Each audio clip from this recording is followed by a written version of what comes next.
ઘણા બધા ખેડૂતો છે જેનું ભાગ પાડતા પણ આવડતા નથી અને એના કારણે દુઃખી થતા હોય છે. આવા એક ખેડૂતની વાત સમજીએ. બોલો ખેડૂત મિત્ર, હા સાહેબ. આપને શું તકલીફ છે? અ, અ, સાહેબ આપણે હા બોલવાનું ચાલુ કરો. ન કરો. કેટલું ભણેલા છો? સાહેબ ગ્રેજ્યુએટ છું. તો શું કરો છો? બોલવાનું ચાલુ કરો ને. અભણ ખેડૂત અમને ટકા અમે વાત કરવાનું ચાલુ કરી દઈએ છીએ. અડધી મિનિટ તો આમને વહી ગઈ. બોલો.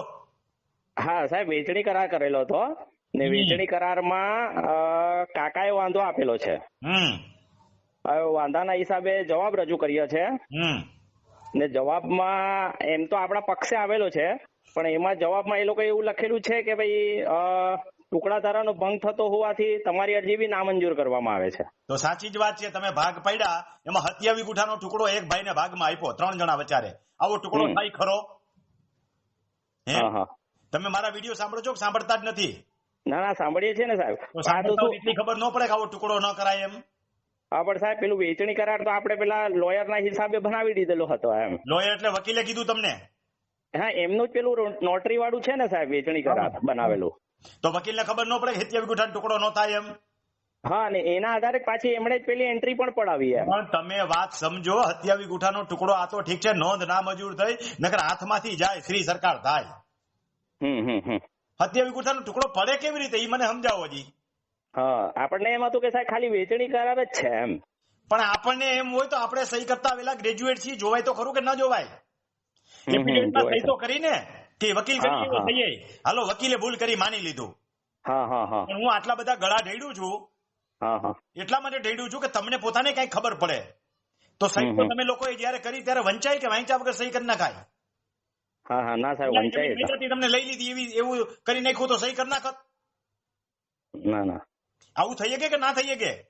હા સાહેબ થઈ શકે. એવું લખીએ કે ને 5 લાખ રૂપિયા મારે તમારી પાસે લેવાના, એવું લખી નાખું કે ન લખી નાખું? હા સાહેબ એવું થઈ શકે. તો પેલા એગ્રીમેન્ટ વંચાય ને. નો ડાઉટ વકીલની ભૂલ છે, પણ આપણી ભૂલ છે. વકીલ તો શીખાવો તો તમારામાં શીખો. હા સાહેબ, ઓર્ડર આવ્યો એટલે સમજે. તમારું ઓર્ડર આવ્યો એટલે સમજે. શીખવાડું છું કે ભાઈ જુનિયર એડવોકેટ તાલુકામાં ઘણી બધી ભૂલો કરતા હોય છે. હું બધી જગ્યાએ ગુજરાત આખામાં ફરતો હોઉં છું, લોટો ધ્યાન મારા ધ્યાનમાં ભૂલ આવે છે. પણ આપણે પોતે એલર્ટ રહેવાય ને. ખેડૂતો શું કામ બીજાના ભરોસે રહીએ છે? પોતે જાગૃત બને. આ નોંધ નામંજૂર થાય નહીં, નવેસરથી વેચણી કરો. જેમાં ઈ ભાઈના ભાગે ઓછી જમીન આવતી હોય તો એક બીજાને એમાં નાખો. 3 જણા વચારે કરો, પણ 1 એકર જમીન પૂરી કરો. 40.48. નહીં તો થશે. આમાં પિયત ની નોંધ પડાવવી પડશે સાહેબ 7/12 માં? પિયત તો પેલા જ કરવું પડશે, પણ પિયત કર્યા પછી 48 ગુઠાનો ટુકડો નહીં થાય એમ કહું છું. 27 ગુઠાનો. હમણાં તો એ પણ નહીં થાય. પિયત કરવું પડશે પહેલે મારે. અને પેલા 2014 થી કેસ લડો છો, થાયકા નથી? તમારા બાપ દાદા લડ્યા છે, 8 કેસ 7 નંબરમાં દેખાડે છે. ના એનો તો નિકાલ આવી ગયો છે સાહેબ, એનો ઓર્ડર થઈ ગયો. હું કામ એમ કઉ છું, 8 કેસ અંદર નોંધ બતાવે છે. એ કાળી ટીલી કહેવાય, તમારા 7 નંબરમાં જિંદગીમાં નીકળે નહીં. અચ્છા. 7 નંબરમાં જે ટીલીઓ લાગેલી છે ગણી તમે? મેં ગણી. હવે બાપ દાદા જે કર્યું તમે તો સમજદારી પૂર્વક આગળ વધો.